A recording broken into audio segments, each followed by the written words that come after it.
कोसळणाऱ्या या मुसळधार पावसामुळे जिल्ह्यामधील नदी, नाले, ओढे तुडुंब भरलेले आहेत, काठोकाठ भरलेले आहेत। एरवी कोरडी ठाक वाहणारी अशी सीना नदी ही सध्या पूर आलेल्या स्थितीमध्ये आपल्याला दिसतेय। दक्षिण सोलापूर तालुक्यामधील वडकबाळ या गावामध्ये सीना नदीने धोक्याची पातळी सुद्धा ओलांडली आहे। नदीने पात्र सोडल्यामुळे जवळपास 2 किलोमीटर पर्यंत असलेल्या शेतामध्ये पाणी शिरलंय, त्यामुळे शेतामधली पिकं ही अक्षरशः पाण्यात गेली आहेत। दक्षिण सोलापूर तालुक्यामधील वडकबाळ गावामध्ये शेतीची नेमकी परिस्थिती कशी झाली आहे आपण बघूयात।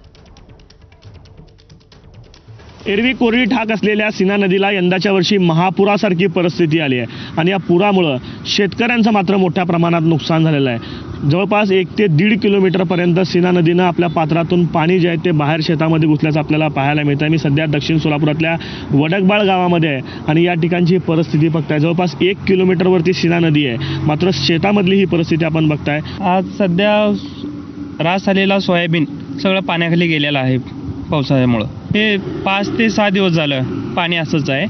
पाण्याची प्रमाण वाढल्यामुळे पूर्ण शेती पिकं पाण्याखाली गेलीत। त्या शेतकरी आमच्या बाजूच्या शेतकऱ्यांनी कांदा पेरला होता, पूर्ण त्या कांद्याचं भुईसपाट झालेला आहे आता।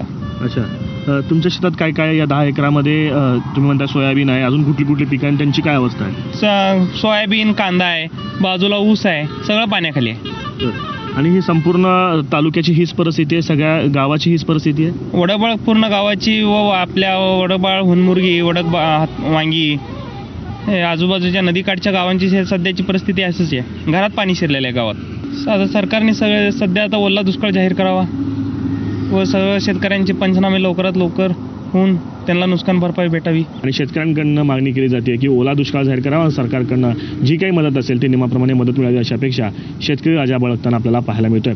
कॅमेरा पर्सन अयुब कागदीसह आफताब शेख, ABP माझा, सोलापूर। दुसरीकडे धाराशिव जिल्ह्यामधल्या साबळेवाडी इथला पाझर तलाव फुटला आणि शेतकऱ्यांचं अतोनात नुकसान झालं। भोनगिरी इथल्या प्रभाकर